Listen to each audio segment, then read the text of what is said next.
Hello everyone, ఇవాళ మనం ఈ బ్యూటిఫుల్ కాసులు ఎలా చేసుకోవాలో స్టెప్ బై స్టెప్ నేర్చుకుందాం. ఫస్ట్ ఆఫ్ ఆల్ ఇన్స్టాగ్రామ్ లో చాలా వచ్చాయి, కానీ చాలా మంది ఓహెచ్పి షీట్ మీద స్టిక్ చేస్తున్నారు. బట్ అది స్టిఫ్ గా ఉండి కరెక్ట్ గా ఉండదు. కాబట్టి నేను కింద బేస్ వచ్చేటప్పటికి థ్రెడ్ ఏమైనా యూజ్ చేస్తే మనకు ఫ్లెక్సిబుల్ గా ఉంటుంది అండ్ మనం టై చేసుకోవడానికి అడ్జస్టబుల్ సైజ్ చేసుకోవడానికి కూడా ఈజీగా ఉంటుంది. సో ఆ థ్రెడ్ వచ్చేటప్పటికి మనం సిల్క్ థ్రెడ్ వాడదాం, ఎందుకంటే మనం యూజువల్లీ కాసుల పేరు పట్టు శారీస్ మీద యూజ్ చేస్తాం. కాబట్టి కలర్ కాంబినేషన్ శారీ బట్టి కూడా థ్రెడ్ మార్చుకోవచ్చు. At the same time yellow నేను ఎందుకు యూజ్ చేస్తున్నానంటే కాసులు కింద ఎల్లో పెడితే మనకేంటి అంటే చిన్నది అటు కనిపించిన ఆడ్ గా అనిపించదు అనే సెన్స్ తో నేను ఎల్లో కలర్ తీసుకున్నాను. అయితే ఎంత లెంత్ ఉండాలి అంటే మన నెక్ సైజ్ యూజువల్లీ ఒకవేళ మనం బ్లాక్ బీడ్స్ అవి తీసుకుంటే 15 to 18 ఇంచెస్ తీసుకుంటాం షార్ట్ కాబట్టి. కానీ కాసుల పేరు వచ్చేటప్పటికి మన నెక్ సైజ్ ఎంత ఉంది, ఎంత లెంత్ వరకు కావాలి, మనకి బ్యాక్ సైడ్ నాట్ వేసుకుంటాం. ఎందుకంటే మనం ఇది జడలా అల్లుతున్నాం కాబట్టి బ్యాక్ సైడ్ నాట్ వేసుకోవడానికి బాగుంటుంది అండ్ పాడవడానికి కూడా ఛాన్సెస్ తక్కువ. సో మీరు ఏం చేస్తారంటే ఎంతవరకు నెక్ నుంచి లెంత్ ఎంత కావాలో చెక్ చేసుకుని మిగతా పోర్షన్ అంతా మినిమం బోత్ సైడ్స్ 10 ఇంచ్ కానీ 15 ఇంచ్, అంటే one side 15 inch one side 15 inch అలా ఎక్కువే ఉంచుకోండి. తక్కువైతే మనం ఎక్స్టెండ్ చేయడం కష్టం, కానీ ఎక్కువైతే మనం కట్ చేసేసుకోవచ్చు. కాబట్టి మ్యాక్స్ ఎక్కువ ఉంచుకోవడానికి ట్రై చేయండి. నెక్స్ట్ మెటీరియల్కి వద్దాం. సిల్క్ థ్రెడ్ అని ఎలాగో మాట్లాడుకున్నాం కాబట్టి మనకు కావాల్సింది కాసులు, తర్వాత any types of kundan colour combination మీ ఇష్టం. నేనైతే green beads and pink colour kundan తీసుకుంటున్నా. ఈ గ్రీన్ బీడ్స్ కూడా మ్యాట్ ఎఫెక్ట్ లో తీసుకున్నా, బట్ నాకు అనిపించింది ఏంటి అంటే పోల్కీ డ్రాప్స్ అవి తీసుకుంటే ఇంకా బాగుంటుందని. కానీ ట్రయల్ వర్షన్ చేస్తున్నప్పుడు కాస్ట్ ఎక్కువ అవ్వకుండా అఫోర్డబుల్ ప్రైస్ లో ఉంచితేనే బాగుంటుందని నేను ఈ గ్రీన్ బీడ్స్ వాడుతున్నా. ఇది ఎనీ క్రాఫ్ట్ స్టోర్ కానీ లేకపోతే మగ్గం మెటీరియల్స్ అమ్మే స్టోర్ లో కానీ మనకి ఈజీగా దొరికేస్తుంది. థ్రెడ్ రెడీ పెట్టుకున్న తర్వాత మనకి ఎన్ని వరుసలు అన్నది నేను స్క్రీన్ మీద క్లియర్ గా ఇస్తాను. ఎన్ని వరుసలు అన్నది మీరు చెక్ చేసుకుని మొత్తం రెడీ పెట్టుకున్న తర్వాత నాట్ వేసేసుకోండి. సో దట్ రబ్బర్ బ్యాండ్ కూడా పెట్టుకోవచ్చు మీరు.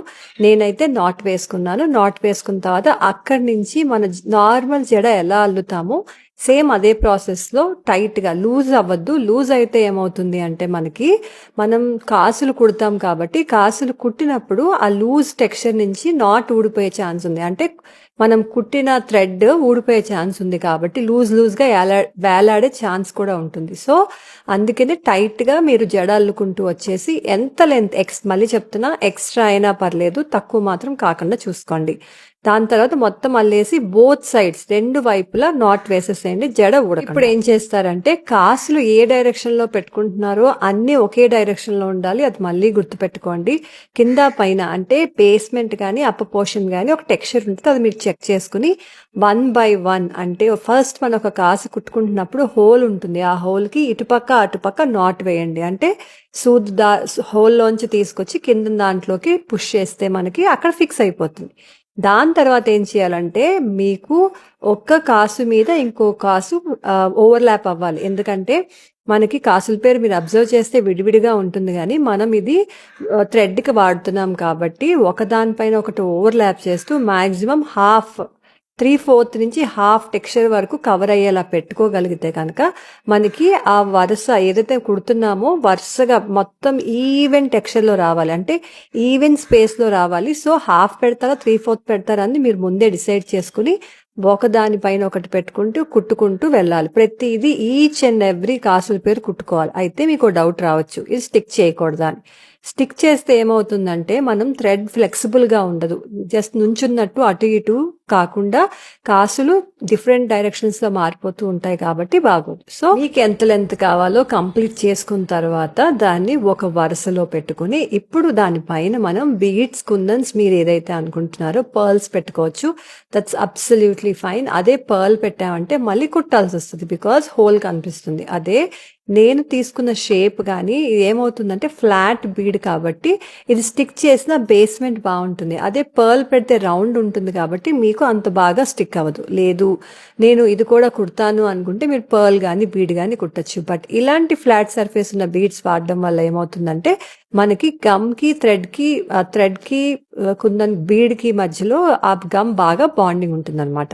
సో నేను జనరల్ గా వరుసగా గమ్ కొంచెం అప్లై చేసుకుంటున్నా, ఎందుకంటే థ్రెడ్ మన మనకి అబ్జార్బ్ చేసే ఛాన్సెస్ ఎక్కువ ఉన్నాయి గమ్ని, కాబట్టి జాగ్రత్తగా కొంచెం కొంచెం పోర్షన్ చేసుకుని 1 by 1 నేను స్టిక్ చేసుకుంటూ వెళ్తున్నా. ఈ పోర్షన్ లో మీరు లారియల్స్ పెట్టుకోవచ్చు, ఏదైనా చేయొచ్చు, that's up to you. But నేను ఎందుకంత డిఫరెంట్ వాటికి వెళ్ళట్లేదంటే లారియల్స్ అనేవి మనకి పోతాయి అండ్ శారీకి పట్టేస్తాయి, కాబట్టి నేను లారియల్స్కి వెళ్ళలేదు. But if you want to try you can try that to. Once మీరు అనుకున్న లెంత్ వరకు స్టిక్ చేసేసాక మీరు కంప్లీట్లీ దాన్ని ఫోల్డ్ చేయడం కానీ మెడలో పెట్టుకుని చూడడం కానీ అస్సలు చేయకండి. మీరు చేయాల్సిన పని ఏంటి అంటే ఒక ఫ్యూ మినిట్స్ గ్యాప్ ఇచ్చిన తర్వాత అది ఒక్కొక్కటి మళ్ళీ ప్రెస్ చేయడం స్టార్ట్ చేయండి. ఎందుకంటే ఒక్కొక్కసారి మనం స్టిక్ చేస్తున్నప్పుడు కింద బేస్కి కుందన్కి మధ్యలో ఎయిర్ బబుల్స్ ఉండిపోతాయి.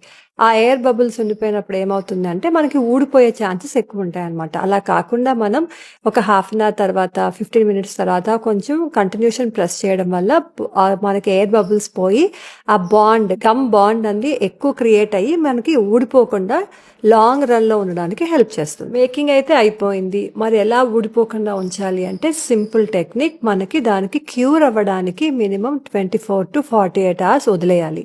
ఎప్పుడైతే మనం గమ్ అప్లై చేసి కుందన్స్ అవి ప్లేస్ చేశాక మనం దాని క్యూరేషన్ టైం 48 hours అంటే 2 days వరకు దాన్ని ముట్టుకోకుండా ఉంచాము, ఆటోమేటిక్గా గమ్ అనేది స్టిఫ్గా గట్టిగా అయిపోతుంది. బికాస్ ఇది రబ్బర్ టెక్స్చర్ ఉన్న గమ్, B7000 గమ్ అనేది రబ్బర్ టెక్స్చర్ ఉన్న గమ్ కాబట్టి దానికి ఎంత క్యూరేషన్ ఇస్తే మీకు అంత స్ట్రాంగ్గా డ్యూరబిలిటీ ఉంటుంది. చేయడం అయితే నేర్చేసుకున్నారు. మరి మీరు ఎప్పుడు ట్రై చేస్తున్నారు?